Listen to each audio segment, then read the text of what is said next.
Stop whatever you're doing right now.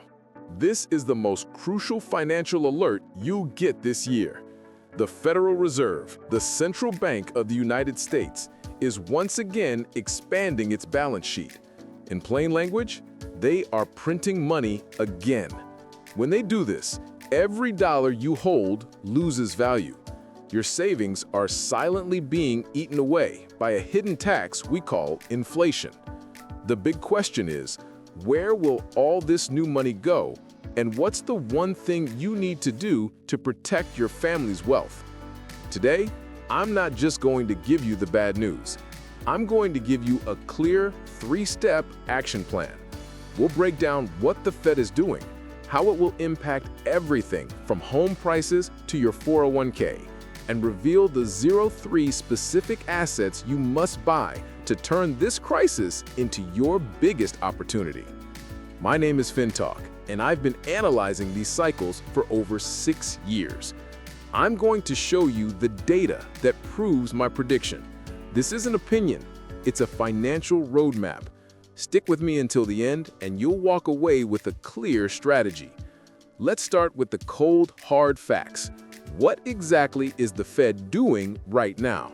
The term the Fed uses is quantitative easing, or QE. It's basically their fancy way of saying they are injecting liquidity into the financial system. They do this by buying assets, primarily U.S. Treasuries and mortgage-backed securities. Take a look at this chart, the Federal Reserve's balance sheet. Prior to the 2008 crisis, it sat at less than $1 trillion.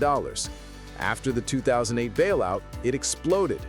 Then, in 2020, with the COVID crisis, it surged again, peaking near $9 trillion. Now, after a brief period of quantitative tightening, or QT, where they tried to shrink the money supply, look what's happening.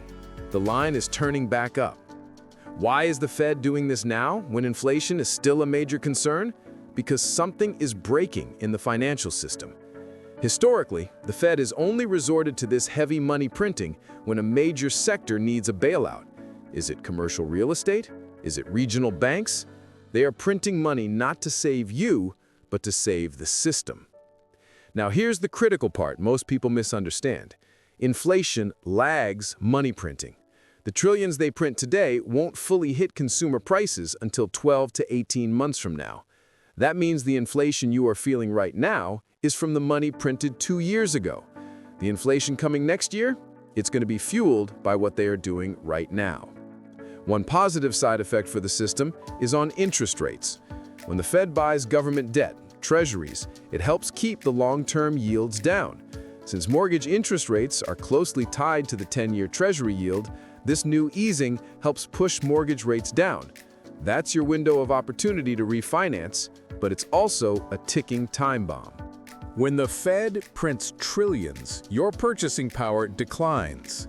The key is to shift your wealth out of depreciating dollars and into hard assets that appreciate with inflation. You need to stop thinking of a home as an investment and start thinking of it as an inflation hedge. The number one asset is real estate.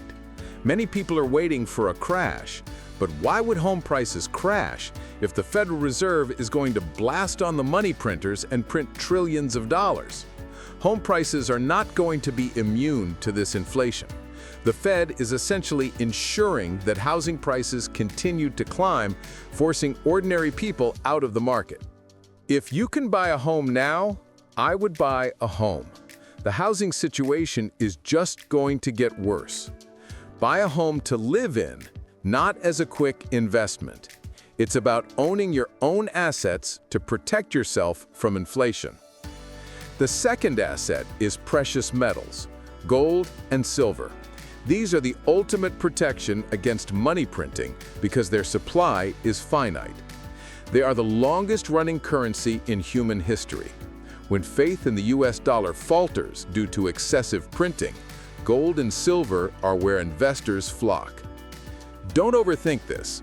Allocate a portion of your portfolio, 5 to 10%, to physical metals or reputable gold ETFs. This acts as an insurance policy. When central banks panic and print, precious metals historically perform. The third asset is the stock market, specifically value stocks and broad market index funds. Money printing finds its way into financial markets first. The Fed is not printing money for the average person. They are printing money to keep the financial system, including Wall Street, afloat. By owning a piece of the market through a low-cost S&P 500 index fund, you are essentially catching the wave of newly printed money. In short, the one thing that benefits from money printing is debt. The one thing that suffers is your cash. You must convert depreciating cash into appreciating assets, and you must do it now. So, there you have it.